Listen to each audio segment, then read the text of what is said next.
we're at the Why Day. Yes. And you have quite the framework Yes. for people to connect with their why. Mm-hmm.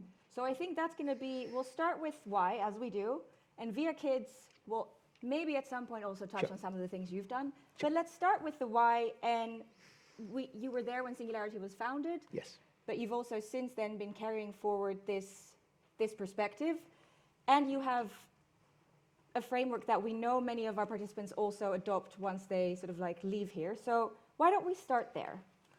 Well, first of all, welcome to Singularity University, and I'm here to share with you a whole bunch of things that I have learned over the years. Most of you may or may not realize I'm actually not that young. I'm 65 years old, and I have done 7 companies. And I'm here to share with you some of the things that I have learned over the years about what kind of mindset do you need to create audacious moonshot ideas. And, people may think that it's about having a crystal ball, knowing exactly what is going on and all that good stuff, and somehow you just get lucky because you find the right tech at the right time and you go after that.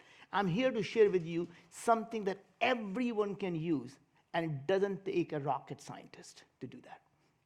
So if you want to really be successful in creating an audacious idea, there are 3 things you need to do.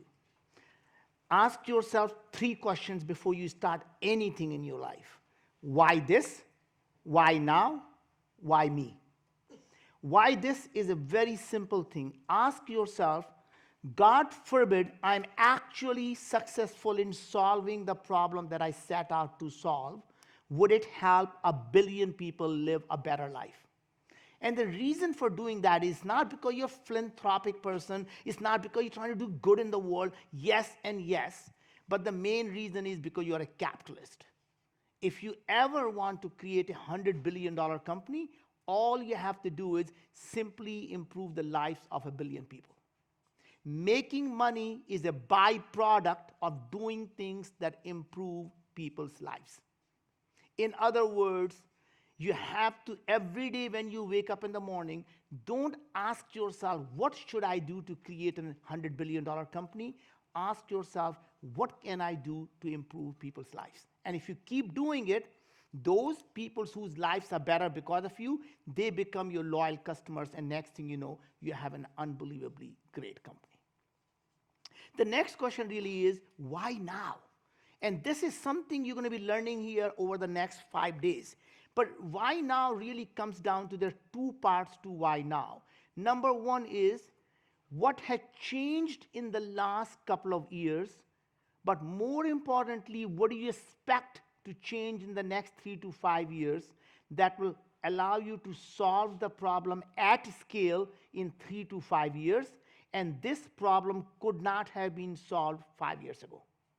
And the reason for doing that is, are you actually using yesterday's technology to solve tomorrow's problem, or you're really intercepting tomorrow's technology to solve tomorrow's problem, right? That means you're looking at what technologies are at the knee of the exponential curve to see if you can intercept these technologies in the next 3 to 5 years that may be available today, but the price performance may not be there today, but to help 1 billion people, the price and the performance is plummeting enough that you'll be able to actually intercept them in the next 3 to 5 years. And I'll come back and give you an example of how to actually look at that. The interesting thing, the second part of the puzzle actually is really interesting. In this framework, you never focus on how. You simply focus on what is it that needs to be done, not how you're going to do that. The minute you focus on how, you actually lose sight of what is possible, right? So I'm giving you a couple of examples of this because I really want to ground this thing for you, and I'm going to give you a couple of examples in different industries, and so you understand what does that mean. So for example, you say, I want to live on Venus. And you don't say, oh, I don't know how to do that. You simply say, how do you break down the problem? What are the problems that have to be solved for me to live on Venus? And you start with the basic thing. I am on planet Earth. I have to leave the Earth gravity. That's the one problem to be solved. Second is, I have to go all the way from Earth orbit all the way to the Venus orbit. Number 3, you have to land on Venus.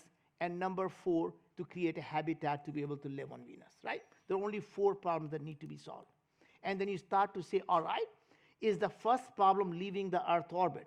That problem has already been solved. We call them rockets. And they have been done multiple times. We know how to do that. Second is going from Earth orbit to Venus orbit. Well, we have done 2 Horizon ventures that have gone beyond Venus, all the way beyond Pluto, outside our solar system. We do know how to go long distances. And yes, we're going to probably take people, and maybe there is some incremental changes that have to be done. In terms of landing on Venus, we landed on Mars 3 different ways.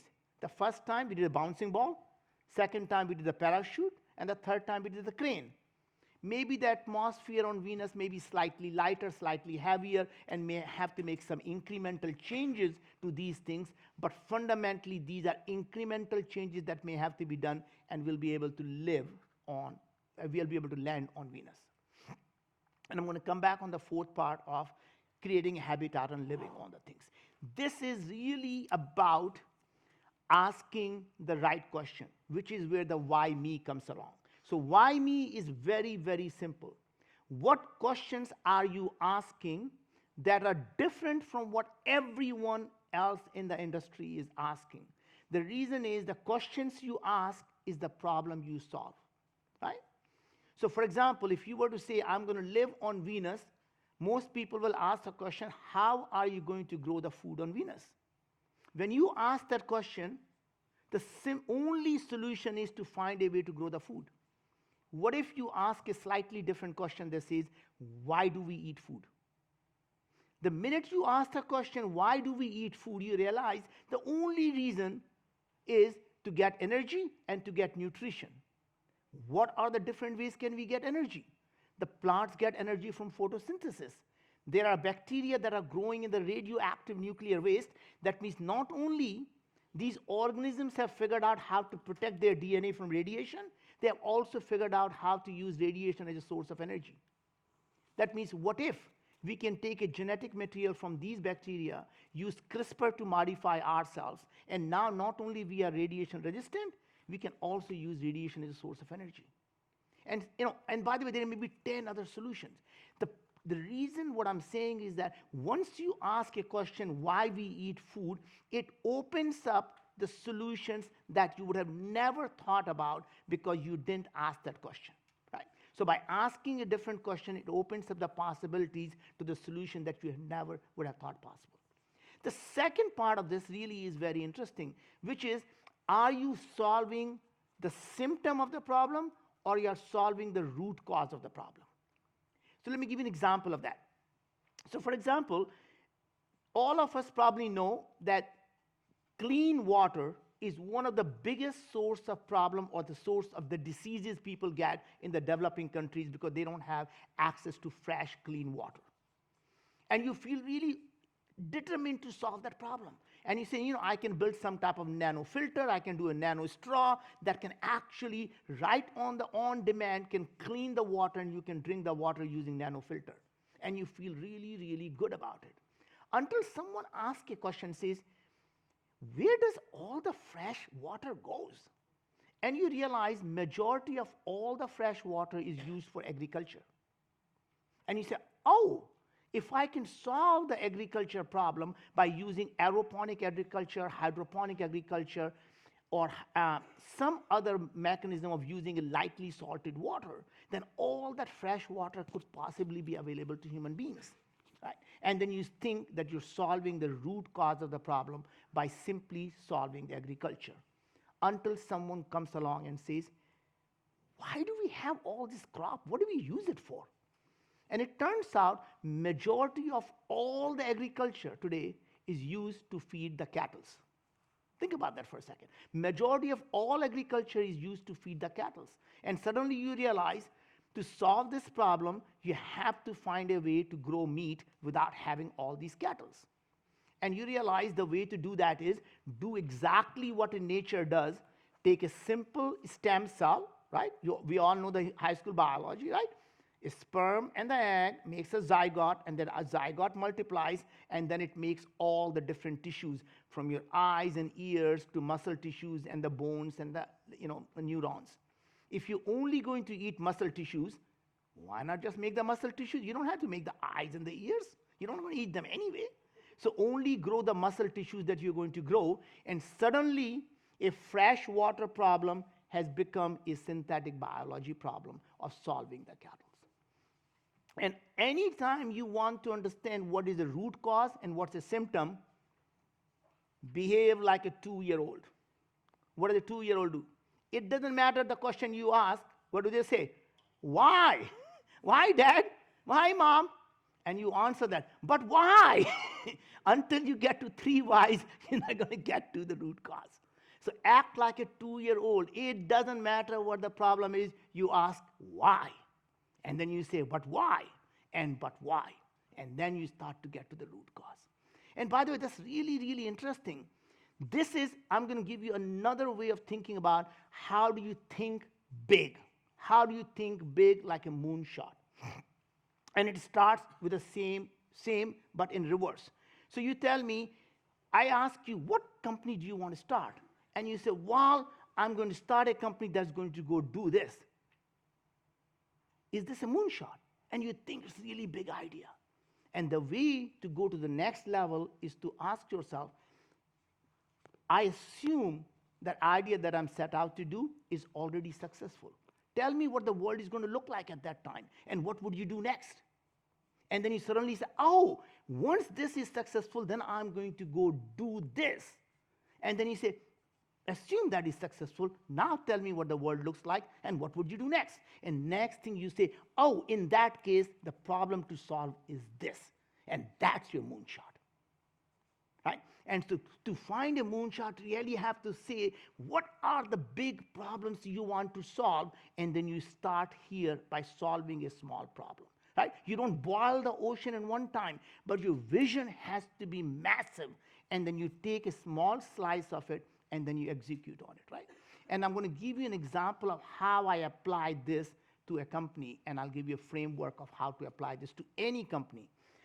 So with that, Alex, where are we going to go next? Well, one thing I wanted to call out for our audience, we had this morning we looked at the taxonomy, right? And I just wanted to call out, I think what you'll notice is that Naveen is someone who, when we looked at that taxonomy this morning, and you see all these different technologies intersecting and using them, saying like, yeah, we have the rocketry, or we could use CRISPR, or all of these things. So I think I just want to sort of like zoom in on that mindset, right? That breeds a sense of possibility. Absolutely. And that allows you and what we hope to teach people at the end of the week to also be able to look at these kinds of things and look at problems and say, well, what if I was successful? What would it look like? What if I solved this problem? I'd love to build on that framework with you if you would tell us a bit about how that has shown up in your kids. I think those are excellent examples of how that's come about. It's a slightly different topic, but let me continue on the thought process that you mentioned there. Yes. So first of all, there are a couple of things that Alex mentioned. I just want to expand on that. And I think a previous speaker, and we are talking a lot about having a passion. Oh, yeah, here we go. Right. Yep. My feeling is passion is for hobbies. Passion is for losers. The real winners have obsession to solve a problem. Not obsession for a thing, not obsession for people. Obsession to solve a problem. It is, you're so obsessed about solving that problem that you go to bed thinking about it. And when you wake up in the morning, you jump out of the bed wanting to solve that problem. So how do you know that you actually have a true obsession or not? When you wake up in the morning and you're not jumping out of the bed, quit what you're doing. That's not your North Star. That's not your purpose. That's not your obsession.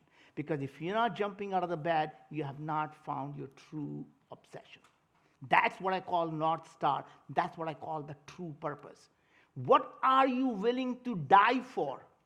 Then live for it every single day.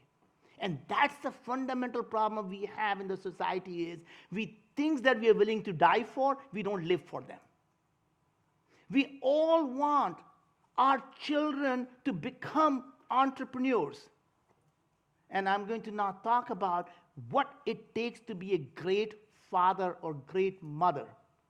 And this is something that's not Singularity University, but this is something I really feel is that biggest contribution you can make to the society is not just to leave the better world for your children, but to leave the better children for the world.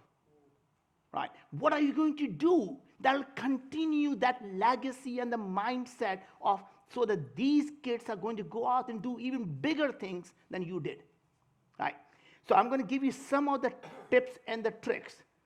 And before I give you the tips and the tricks, let me tell you our own children. The reason is because you're going to wonder, what gives you a right to be able to talk about being a great parent? So let me tell you why. I have 3 children. Fortunately, all 3 of them sat in a room just like that at Singularity University when they were 16 or 17.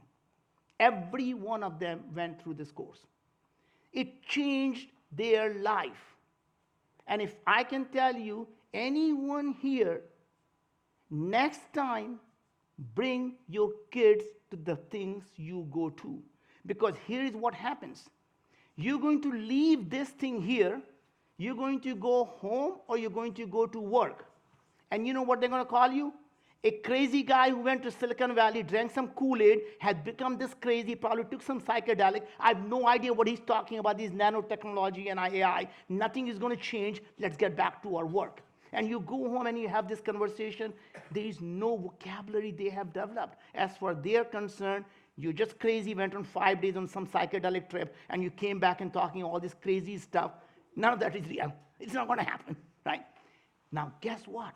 When your children are sitting here listening to exactly the same thing, when you go back there, you can have a meaningful conversation about the things, what they're going to do. And that changes everything.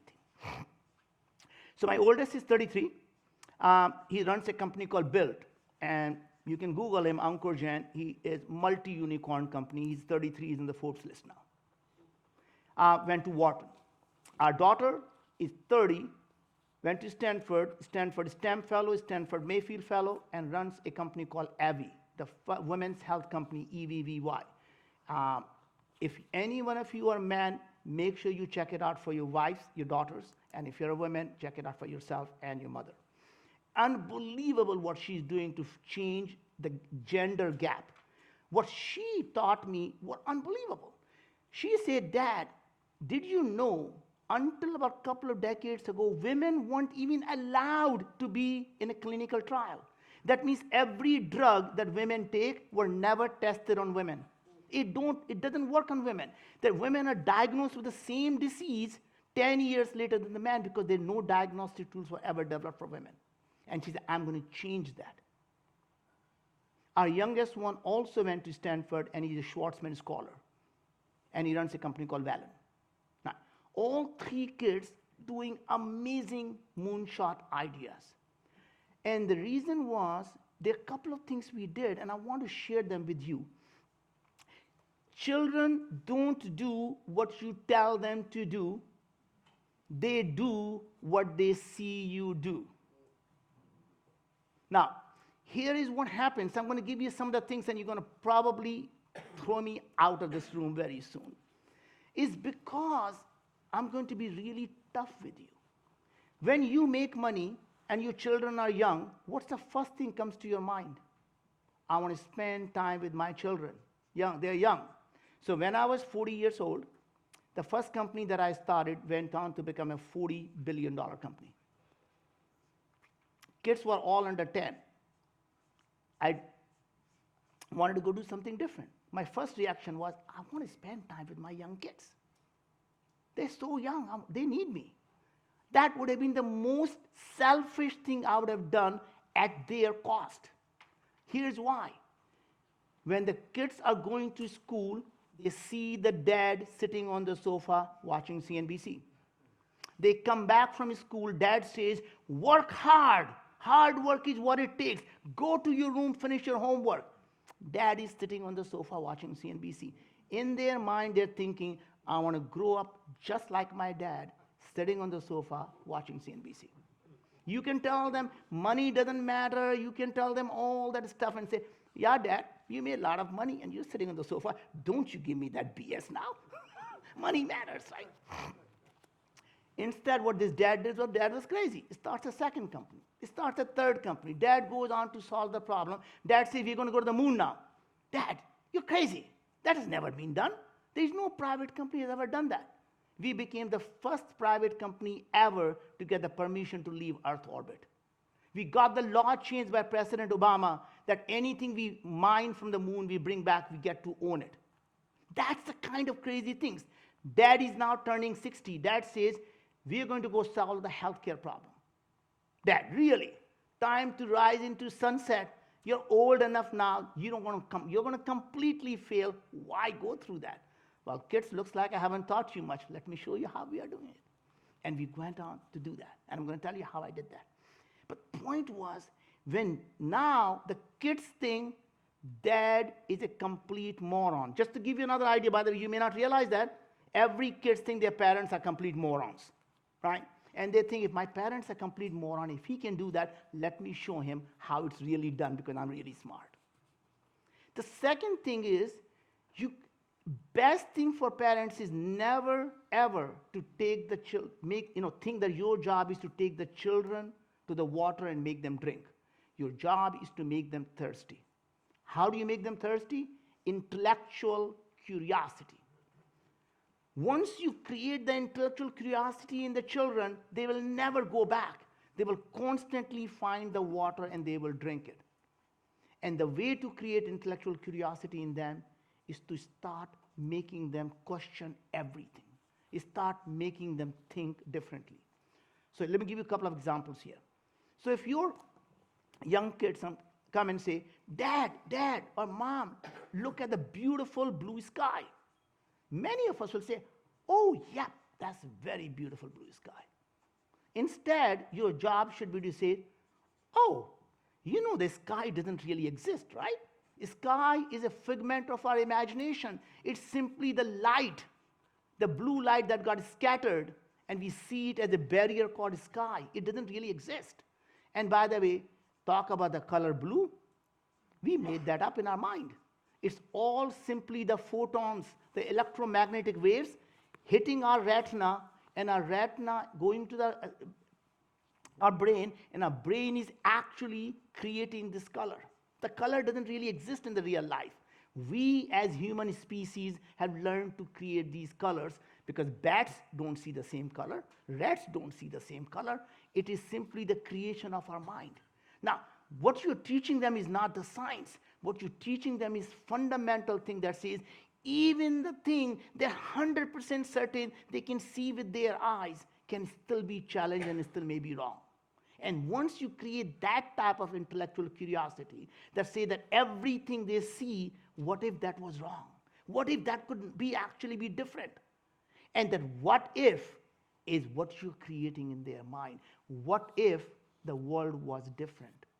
Every time when you think about something, don't look at the world as is, look at the world what it can be. And the way it happens, it starts with what if. What if that was possible? What if the world was like this? What if this could be done? Right? When they were young, we don't read them the stories. We sat down and we'll create the stories. I would sit down and say, tell me a story about ocean and a palm tree and a monkey. Find a way to connect these dots that have never been connected. Dad, now you tell me a story about this, this, and this. And all we were doing, playing these games, but what they are learning is the things that seem disconnected, they can all be connected if you find an abstract way of connecting things. And that's really in real life what you can learn a lot. Now, you heard the story about entrepreneurship in the last session.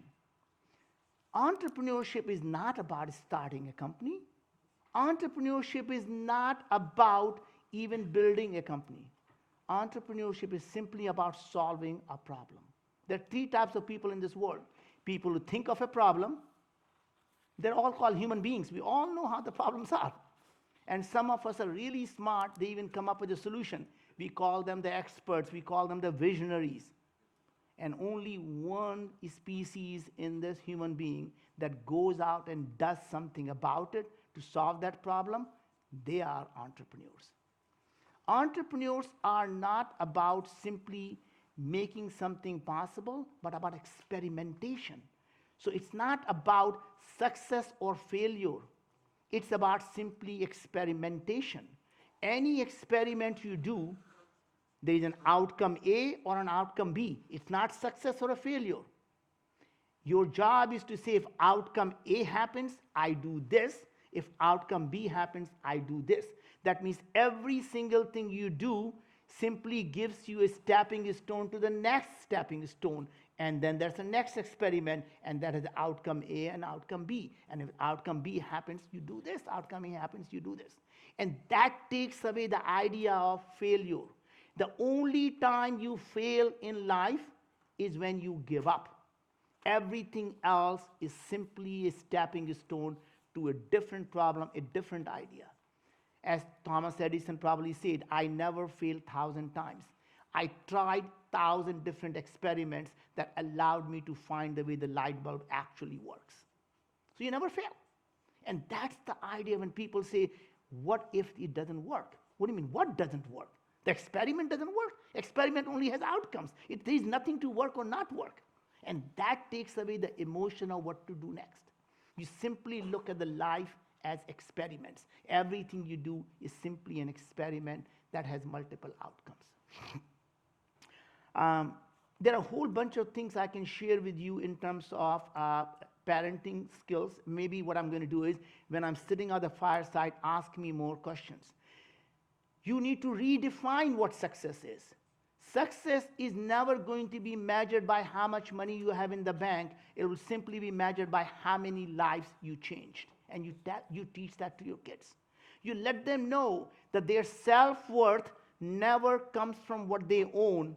Their self-worth comes from what they create. And if they haven't created anything, they're still a parasite on humanity. Don't be a parasite. It's that simple.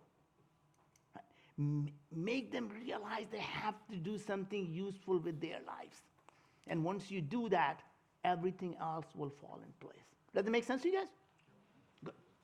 Right. Where are we going to go next, Alex? Well, I have a couple things that I want to follow calling your kids parasites with.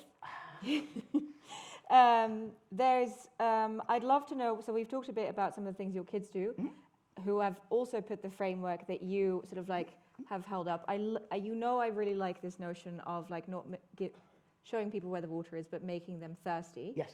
This is something that you, obviously yourself, display as well as that you've done a number of times over. There's two things I want to get to, make sure we get to. We'll start with the first. The second is on timing. We've had Thomas and Aaron have had a conversation that I've eavesdropped on that we'll get to on timing. But first, if we could see sort of like your examples of how you've put your framework in practice. We could talk about Viome or any of the others, whichever you want. But it comes to this point as well of asking the questions you ask become the problems you solve. So let me give you, sometimes the framework seems so abstract and you start to wonder, is it really applicable to anything, or is just somebody sitting in academia writing a paper and that really doesn't apply? Now, having done enough companies, every single time I apply the framework to myself, right? So my last company is called Viome. V as in Victor, I-O-M-E. And by the way, it stands for V is life, omics is science, science of life. And this is how it came about. About 8 years ago, I found myself in a life situation where my dad was diagnosed with stage 4 pancreatic cancer. And he was given 3 months to live, and unfortunately, that's all he got. And I started thinking that in this 21st century, we had no idea that he had a cancer, let alone a stage 4 cancer. And what if there was something available that could have told us early when the cancer was very early? We could have done something about it and potentially saved his life.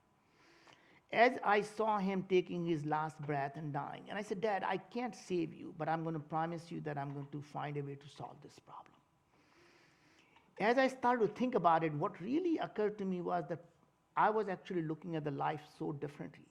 As he was aging, and he wasn't even 80, I just assumed as he was getting into 60s and 70, of course he's going to have diabetes. He's 70 now. Of course he's going to have high blood pressure. He's getting old. Of course he's going to have heart disease. He's getting old. Of course he's going to have all these issues that we just associate with as we age.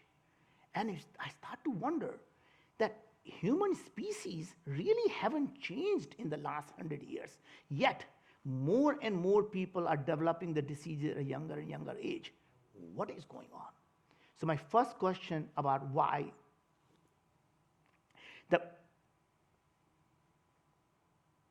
this? I'm sorry, must be the age. Why this was, what if we can actually understand what changes in the human body at the onset and during the progression of any of the chronic diseases, whether we call them diabetes, depression, or we call them cancer.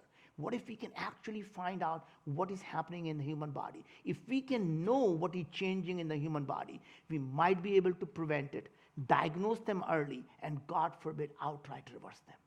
And that is my why this. And we say, all right, if I can solve this problem, would it help 1 billion people live a better life? The answer is every one of us is going to suffer from the disease is going to help 8 billion people. Check mark. If you can solve that problem, that's the 8 billion people are going to be, life is going to be better. Good. But why now? And we start to see that, hey, to solve this problem, there are 3 problems have to be solved. We have to digitize the human body. Then all the data that we can get from digitization of the human body have to be able to be processed. This massive amount of data we have to process. And number 3, you have to be able to use AI and make sense of all this massive amount of data that we're going to collect. And these are the 3 problems that need to be solved. And we ask ourselves, okay, to digitize the human body, what would it take? And we've actually looked at what would it take to sequence any sample in the human genome. And it turns out 8 years ago, it's $1,200. And I'm thinking, there's no way in hell I'm going to help billion people live a better life with $1,200 sequencing cost. But I realized the cost has come down from $10,000, $100,000 to $1,200. In the next 3 to 5 years, this cost has to come down to $100. Right? It's on the exponential curve. Turns out the cost came down to $4.73. Right? So while we were so optimistic, 10, 11 times optimistic, turns out we are actually 20 times pessimistic.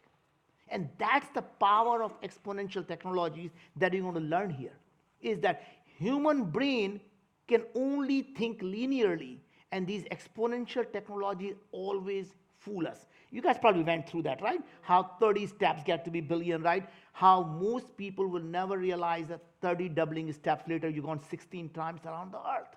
Human mind cannot fathom the exponentiality of these problems, right? So that was the first thing we said, good. If we know the cost is 1,200, it's going to come down to 100, we can actually start to scale at that level. Second part was, how are we going to process this massive amount of data? We fired up we knew we never going to have access to supercomputers, but we can use cloud computing. And we fired up the AWS, and we said, great, let's go process the data. Cost us $47. Took a deep breath and thinking, wow, that's a lot of money. But we start thinking about the computers are getting faster. The cost of storage is coming down. It used to be hundreds of dollars, and it's come down to $47. In the next 3 to 5 years, it has to come down to $10. Now we are paying $1.25 for it. Same thing happened. While we were 10 times optimistic, or at least 4 times optimistic, turns out we were actually very pessimistic about it. And AI, everyone knew that AI was going to be there for us to actually be able to process this massive amount of data. And we thought the time was actually good to do that. The hard part was the third question I asked myself, why me? Again, remember, I'm not a scientist, I'm not a doctor. No two companies I have ever started in the same field because my belief is very simple. Once you become expert in any field, you become useless in that field. And the reason for that is you become incrementalist. You can be 10% better than anybody in the world, but you will never be 10 times better than. To be 10 times better, you have to challenge the foundation of everything that experts have taken it for granted. What makes you an expert is because you have a foundational knowledge, and you'll never be able to challenge the foundational knowledge. It is the non-expert comes in and challenges the foundation, and that's where the disruption happens. So here I am. Everyone in the industry was asking the same question. I want to know about your genes. I want to know about your DNA. Remember, everybody thought if I knew about your DNA, we can solve the problem. My first question was, wow, does your DNA change when you become diabetic? Does your DNA change when you have a heart disease? And the answer is no. You do my DNA test, and then I gain 200 pounds, same DNA. I get diabetes, same DNA. I get depression, same DNA. Heart disease, same DNA. In fact, even after I die, you look at my DNA 100 years after I die, same DNA. You can look at DNA of dinosaurs right now, right? If DNA can't even tell you you're dead or alive, how will it ever tell you you're healthier or sicker? My first question was, what is changing if DNA doesn't change? It turns out it's not your genes, but your gene expression is always changing. DNA doesn't change, but your RNA is always changing. Remember the framework. We simply say what problem have to be solved, not how. So we say, okay, if we're not going to focus on DNA, we're going to focus on RNA. Let's go focus on RNA, but we never ask ourselves, how are we going to do this RNA? We said, don't worry about it for a second. Is that the problem? If we can focus on RNA, would that solve the problem? The answer was, kind of. Well, I thought I solved the world hunger problem. What do you mean by kind of? Well, it turns out 99% of all the genes in our body don't come from mom and dad. They come from the organisms, 100 trillion organisms that live inside our gut, inside our mouth, and all over us. 99.9% of all the genes are expressed from these organisms. And if you were to Google literally Parkinson's and microbiome, cancer and microbiome, diabetes and microbiome, you'll find the microbiome is involved in every disease, including addiction, including the cancer therapy, including the drugs, whether they work or don't work, involves microbiome. My first reaction was, wow, that's the problem we need to solve. And my next reaction was, wait a second. If everyone believes that is a problem, and there are tens of companies doing microbiome testing, then why is this problem not getting solved? Went back to my first principle. What questions are they asking? Well, it turns out every single microbiome company is asking the same dumb question, same wrong question. They want to know about what organisms are in your gut, what organisms are in your mouth. And it occurred to me, what if these organisms are like tiny humans? It doesn't matter who they are. What matters is what they are actually doing. You take the same person, put them in a good environment, good behavior, put them in a bad environment, the bad behavior. Why not focus on what they are producing, what they are expressing, and how it interacts with the human immune system? That's got to be the root cause of the problem. And that's literally, we said, that is the problem we're going to solve. So remember, so now we said, why this, why now, and why me? And now my next thing was, how am I going to solve it? I went around. Now all I had to do was find a way to do the RNA sequencing so I can figure out how to do it. My first reaction was really easy. I'm going to go to the NASA JPL. They send the rovers to the Mars. They're looking for life. They have to have figured this thing out. And I'm going to license the technology and I'm good to go. So I'm in NASA JPL. My first question is, guys, don't you have this technology that can actually tell me what these organisms are doing up in Mars? Not really, don't really care. Huh? We just want to know there is a life that used to exist sometime in the past billions of years ago. We don't really care what they're doing. I'm thinking, what bunch of morons. I'm going to go to the NASA headquarters, Houston. That's where they probably know everything. Went to NASA Houston, touched the moon rocks, played with the moon rocks, still no answer. I'm thinking, all right, I'm going to go to Stanford, I'm going to go to MIT, and I went to Duke, and I went to every university. No luck. Nobody has done it. Then I went to Lawrence Berkeley, Lawrence Livermore, all the labs. And then finally I find myself at Los Alamos National Lab. Trivia question for you. You know what Los Alamos National Lab is famous for? No? Thank you, sir. It is famous for making atomic bomb.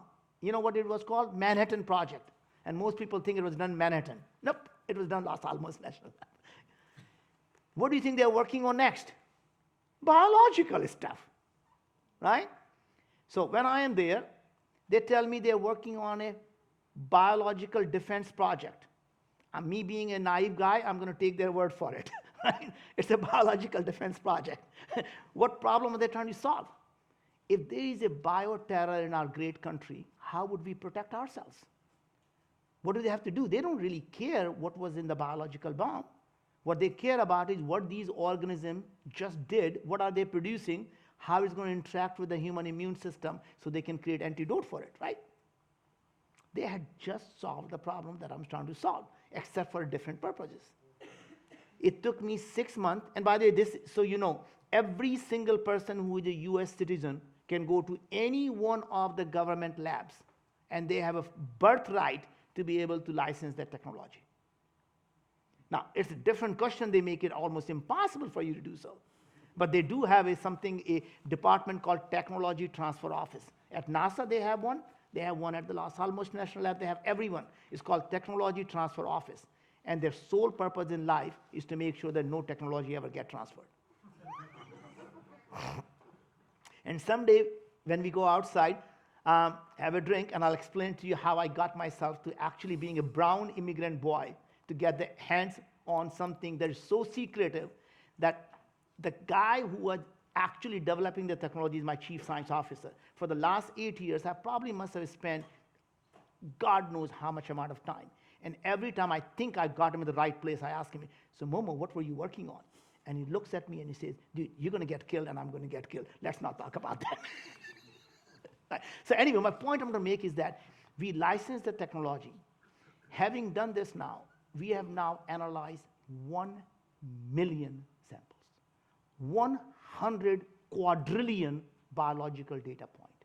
And here's what we do now. So I'm going to tell you what happened and what I'm doing in the memory of my dad. So today, we are able to analyze 1 million samples, your gut microbiome with your stool, oral microbiome with your saliva, and a finger prick blood, everything about your immune system. When you do that test at home, we tell you everything from your biological age to your cognitive health, your heart health, your gut health, your oral health. We tell you don't eat broccoli right now because your sulfide production is too high. Or don't eat avocado because your uric acid production is too high, it's going to make you sick. It's going to turn into gout. Or don't eat spinach because your oxalates are not being metabolized.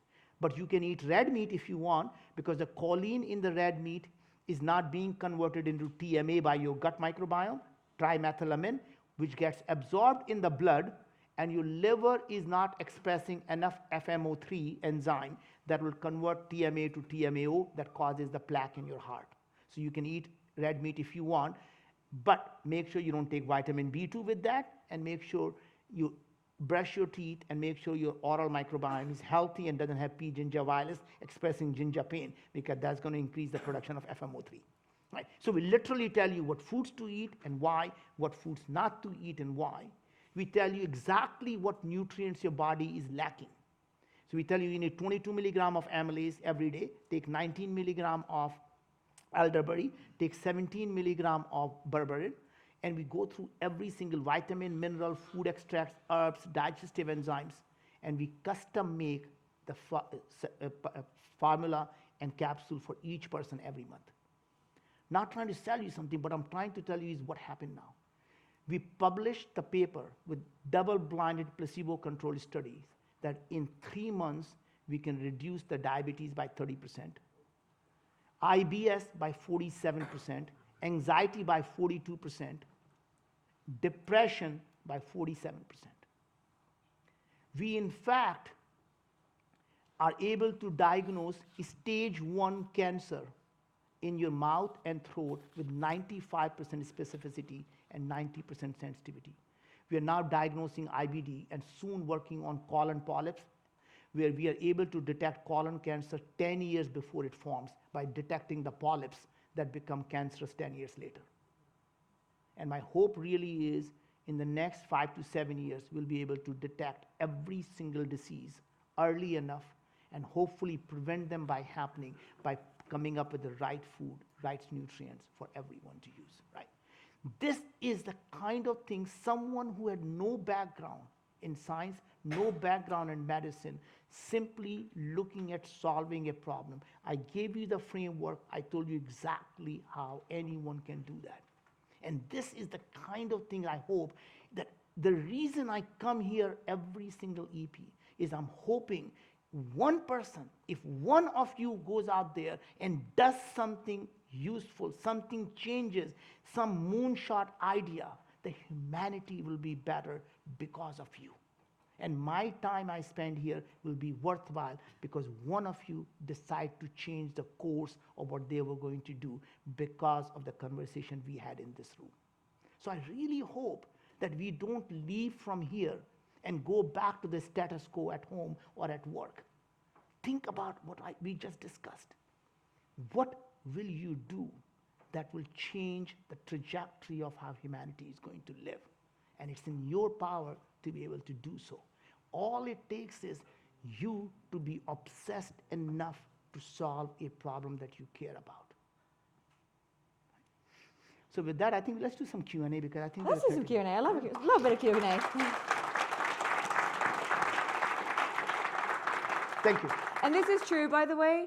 At the beginning of every year, Sarah and I get an email from Naveen where he loops in his assistant and says, whenever the EPs are, make sure that I'm available because he does want to come here and he means what he says here and he will be out by that fire pit later and make sure that those connections Everybody ask me as many questions as you want. I'm going to be here at least until 9:10. Perfect.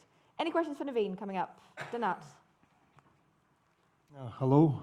Yes. My name is Donat. I'm from Kazakhstan. And you know, when I came to this hotel, the first thing that I was taken from the reception was the full intelligence test from the VOMI. So yesterday I did my blood, you know, all these things. My question to you, you said that your company was founded 8 years ago. Hmm? Artificial intelligence was not even, you know, at this stage that we have it, that we observe right now. So how and when you actually started using AI to, you know, to analyze all those samples that you're getting from people? So, and how did you train it? Sure. So AI has been around for at least 50 years, right? We call them machine learning AI. I think what you're referring to is the generative GPT, generative models. So generative models, in fact, have been around for 15 years. It is just now they became popular. The interesting thing about exponential technology that you probably learned from Aaron and Alex, things start happening slowly. And once they hit the knee of the curve, people say, oh my God, where did that come from? That's brand new. Well, it's been around for about 15 years. Most people 5 years ago thought 3D printing, oh my God, such a brand new stuff is going to change everything. You know, 3D printing is so old that every patent on 3D printing is expired. It's been 30 years. It's been going on, right? And that's the thing is that, so AI has been around for a long time. In fact, the head of IBM Watson Research is my head of AI. So they've been working on AI to do machine learning, to do diagnosing of the cancer from the images. They've been working on it for 30 years. So we literally started using simply the machine learning and pattern matching using basic algorithms. So we developed thousands and thousands of algorithms with on 100 quadrillion biological data points. So we know exactly when two people come along, exactly what will work for you and what won't, because the million people who came before you is actually benefiting you, and you contribute to the same data, so the next person benefits from it. Well, I can build on that because I know something else, and this is going to the conversation that I know Thomas and Aaron had about sort of timing, right? And it's getting a sense of you're good at this, and it's what we hope to train people in sort of like recognizing signs and signals coming out of research and out of things. I know you have a way in which you also scan some things that are going on that are early signals of technologies. So this is really interesting is that I don't have a crystal ball, but I can tell you that every single time, having done 7 companies, I make it all work every time. So here's how magic works. Start looking at the scientific journals. So here's what you do. Go to X or Twitter, pick a name you want. Start following all the scientific magazines. Science, Nature, Scientific American, BBC Science. When you start to see the number of papers being published in any field start to go up 5, 10, 20, 100, you know that's going to become the next big thing in the next 3 to 5 years. So 8 years ago when I picked microbiome, the number of papers were literally doubling month over month on microbiome. And I started thinking, oh my God, this microbiome thing is going to be the biggest thing because the number of papers are doubling every month for the last 6 months. So I go home and I say, kids, I'm going to start a company and this we're going to look at microbiome. Our kids were old enough that they had a family meeting. Dad, you have gone crazy. What is this microbiome thing? There is no such thing as microbiome. Nobody's going to ever send you a stool. You're crazy, just stop. Now, Lady Gaga talks about microbiome. This is how microbiome works, right? My point I want to make is that you start to look at these scientific papers and you start to see what's happening in the lab today is going to become reality in 3 to 5 years in commercial world. We're going to go to Ishmael, and then we have here, and then, great. I have him there. Ishmael from Lagos, Nigeria. I don't have a question. I just want to say thank you for freezing our old mindset and turning us to ambassadors for change. You've also taught us parenting, which I never bargained. So maybe we'll have some premiums to pay back to the team. But I just want to say thank you very much. Oh, you're so kind. Thank you, sir. I really appreciate you. Naveen, my name is Jorge from Mexico. First of all, congrats on what you share with us, especially your family and what you've done with your family and the companies. The question is, I see that you're filing to go public. When we should see that your company will go public, and what are your expectations of that? Bad question, but I'm going to answer it anyway. As an entrepreneur, you never worry about the IPO or these things are simply a financing strategy. I never start a company with an outcome in mind. My job as an entrepreneur is very simple. I keep building and keep improving people's lives. And if you do that, every option is available to you. When you build a good company, there is no option that's not available to you. When you build a shitty company, only one option is available to you.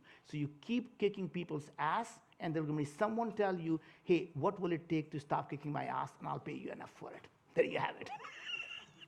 So keep doing the things that you want to do, keep solving the problem, and don't worry about the outcome. All I can tell you is that life of an entrepreneur is just to be alive. And you know how you're alive? You have a heartbeat. What does a heartbeat look like? It goes up and down and up and down. When it is smooth, you're dead. So any point of time in your life, when you find yourself living a smooth life, you've chosen to live a life of a dead person. Right? So don't be a zombie living a smooth life. Find yourself to do something that gives you these highs and lows. When you are down, all you have to do is hunker down and then know the next beat is going to be up. And when you're on top of the beat, never become too arrogant, because remember, the winter is coming and winter always comes. Over here, Ayo. Hi, I'm Ayo from Barbados. First thing, this was really inspirational. Thank you. I know many of us in here probably either are entrepreneurs or work with teams. For me, I work with a venture studio, so we work with a lot of startups and founders. And you yourself, having created so many different companies, I'm just wondering, how do you work with your teams to make sure that they maintain that same mindset as you have? And how do you keep them focused and away from the distraction, whether it's from external investors or supposed advisors that don't necessarily have the same mindset or their best interests? How do you keep them focused on what the end goal is? So I mean, again, remember, if investors are telling you what to do, you are a wrong entrepreneur and you have a wrong investor. Investors should never be telling you what to do. If they were that smart, they would be running the company too. And I tell my investors, if you're that goddamn smart, start your own company. Don't tell me what to do, right? So of course you're not that smart. That's the reason I'm running a company and you're not. Right? So point I'm trying to make is that in a team, you hire the best and the brightest. Guess what? If you have an amazingly great idea that's going to change the trajectory of how humanity is going to live, the best and the brightest want to work for you. You know why? Because the people who are successful, they want to become significant. They want to create legacy. And it's really easier to start an audacious company than to start something easy or simple. If you say, I'm going to build an app to find a roommate, people say, good luck, have fun. When you say, I'm going to change healthcare, I'm going to make illness optional, guess what happens? Every best and the brightest person want to come and work and join you in that mission. And when you have those people, every investor want to invest in you because you have the best team on planet Earth. So it is all comes down to doing things that are so meaningful. If they are successful, they can change the way people live their lives. And everything will fall in place. I'll reiterate the point you made earlier as well, is that an entrepreneur is just someone who solves problems. We had a chat earlier today about doesn't just apply to startups, right? It can happen in a big company. It can. It is just about focusing on a big problem. You can be an intrapreneur, you can be in a company and actually solve a problem. But 99% of the time, what happens is, coming back to the kids, is we work for a corporate. And we go home and we want our children to be entrepreneurs. And you keep wondering, why is it? And the reason is very simple. You go home, you bitch about your job, you hate your boss, and you go back to work every day. What do your kids think? That's what the life is about. You bitch about your boss, you go to work, and you suck it up, and you go to work. That's all you do. And then you wonder why they don't become entrepreneur. It's because you refuse to become an entrepreneur. You refuse to show them you have the guts to quit your job and be an entrepreneur. Why do you think they don't want the safety? The same thing. So I'm not suggesting you all quit your jobs, but you know what I'm talking about. We can't have more people quit their jobs halfway through the program, Naveen. We have to. Over there, last question. Navi, this is Alberto. I'm an Spaniard living in Mexico. Yeah. Thank you and congratulations for, I will say, a life-changing, at least for me, inspiring and insightful presentation that I think touches the hearts of everyone. No? Here's my question, following the last question that I think is a very powerful one. What was the biggest challenge that you faced in order to build, let me say, your first company? Sure. The biggest challenge really is all internal. You have to learn to believe in yourself. There's always going to be self-doubt, but you have to believe the problem you're trying to solve is worth solving. It is something you're willing to give up the last drop of your blood. It is something you care enough that you want to solve, because it's never going to be easy. Nothing in life is easy, right? But if you believe in something, what happens is you're able to look at the problem from very different perspective. Once you have a North Star, you don't know how you're going to get there. You don't have to go through the wall. You see the ways to go around the wall, over the wall, under the wall. You find things that are happening. People you meet, they all start to look like they are all universities aligning itself to solve your problem, because you're constantly looking and asking people for help. So what I realized when my first company was, it didn't matter who I met. I was willing to say, I need help. Can you help me with this? And it will be amazing when you ask people for help, that there's rarely a people who say, nope, not going to do that. Right? It's amazing when you ask people for help, how many people will say, oh, I know someone who can help you. And that's really the beauty of the thing is, and you are able to ask because you sincerely in your heart desire to solve that problem. And that is the trick, is that, it's something you have to believe so much, right? And all I can tell you is that that belief has to carry and it has to become real. So much so, like one of the things that I have done with our children is I told them, our love for you is unconditional, but our approval is not. But what that meant is I'll always love you. I'm not going to say I'm proud of you unless you do things that make us proud of you. But the love has to be so unconditional that I've told them it doesn't matter what I am doing. If you were to ever call, that call will never go unanswered. I don't care if I'm talking to Bill Gates or Bill Clinton or anybody. So much so, I still remember vividly my first company was a public company. I was at Goldman Sachs conference. There were 1,000 portfolio managers. I'm speaking and my phone rang. And excuse me, this is my son. I made him a promise that I always take his call. And I pick up the phone in the middle of the presentation. I say, Uncle, are you okay? He says, yes, Dad, I'm totally fine. And I say, Uncle, is it okay if I call you back in 10 minutes? That conversation could not have taken more than 20 seconds. And my stock moved up $5 billion that day. Every single portfolio manager sitting there, that's the guy I can invest in, who makes a promise, keeps the promise, didn't care a bit that we are the most important person in his life. He didn't care because he cared enough what he promised. That's the kind of what I mean to say, mean what you say and do what you say. And when you start doing that, the culture of your company will change and who you are changes because you mean what you say. Naveen, thank you so much for joining us. Thank you, Alex. Always a pleasure. Thank you.